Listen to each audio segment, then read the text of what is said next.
ಹೆದ್ದಾರಿ ಪಕ್ಕದಲ್ಲಿ ಕೋಳಿ ತ್ಯಾಜ್ಯ ಎಸೆದು ಗ್ರಾಮ ಪಂಚಾಯಿತಿಗೆ ದಂಡ ಕಟ್ಟದಿರುವ ಬಗ್ಗೆ ಜಿಲ್ಲಾಧಿಕಾರಿ ಗಮನಕ್ಕೆ ತಂದಾಗ ಪ್ರಥಮ 5,000, ಮುಂದಿನ ಸಲ 25,000 ದಂಡ ವಿಧಿಸಿ ದಂಡ ಕಟ್ಟಲು ವಿಫಲವಾದರೆ ನನ್ನ ಗಮನಕ್ಕೆ ತನ್ನಿ ಎಂಬುದಾಗಿ ಉಡುಪಿ ಜಿಲ್ಲಾಧಿಕಾರಿ ಜಗದೀಶ್ ಹೆಜಮಾಡಿ ಗ್ರಾಮ ಪಂಚಾಯತ್ ಅಧಿಕಾರಿಗಳಿಗೆ ಖಡಕ್ ಸೂಚನೆಯನ್ನ ನೀಡಿದ್ದಾರೆ.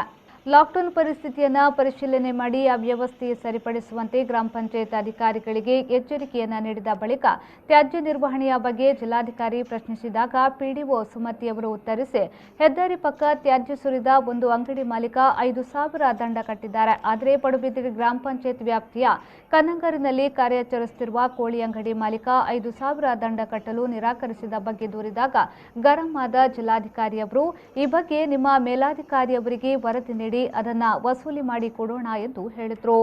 ಈ ಸಂದರ್ಭದಲ್ಲಿ ಗ್ರಾಮ ಪಂಚಾಯತ್ನ ಪ್ರತಿನಿಧಿಗಳು ಹಾಗೂ ಅಧಿಕಾರಿಗಳು ಜೊತೆಗಿದ್ದರು.